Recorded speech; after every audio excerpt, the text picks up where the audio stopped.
પપ્પાને કીધી કે જે જગ્યાએ જવું હોય જે જગ્યાએ જાય એટલી ધમકીઓ આપીને અમારા સાહેબને બધા ચેક આપવા તો તારા પપ્પાને જોવાનું મને થોડી જોવાનું હોય. તમે 20 તારીખ આપી 20 તારીખ આપી ને 20 તારીખ આપી મારા ઉપર લઈને મેં તમને ફોર્મ ભરવા દીધું કે મારા માથે ટ્રસ્ટી શું કીધું કે 20 તારીખ આપે તો પ્રિન્સિપલ જોડેથી પૈસા લઈ લેવાના. તો કોના માથે લીધું મેં? મારા માથે. અને તારા પપ્પા અહીંયા બોલીને ગયા જબરજસ્ત.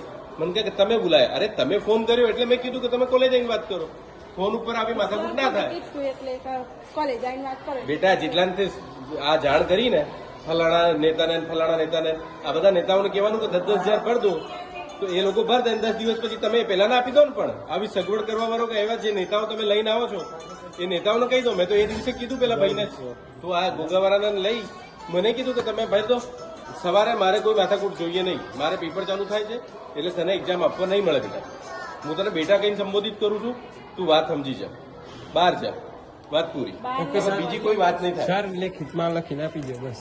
લિખિતમાં કોઈ વસ્તુ નહીં મળે. તાર જે જગ્યાથી જીઆર લાવવું હોય તાર લઈ દેજે.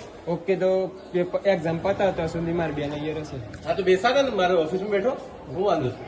કઈ બી થાય હા જે થાય મારું નામ લખીને કરવાનું. ફાઇનલ જે બી થાય મારું નામ લખીને કરજે. ઓકે જા. એને કઈ બી થયું એક્ઝામ પતતા બરાબર તો જવાબદાર તમે પોતે. અરે યાર હિન્દીમાં બોલું હવે ગુજરાતીમાં નહીં સમજતો. મારું નામ લખીને જે કરવાનું હોય કરજે. આટલી ગેરંટી હું લઉં છું ને. જા બેસી જા.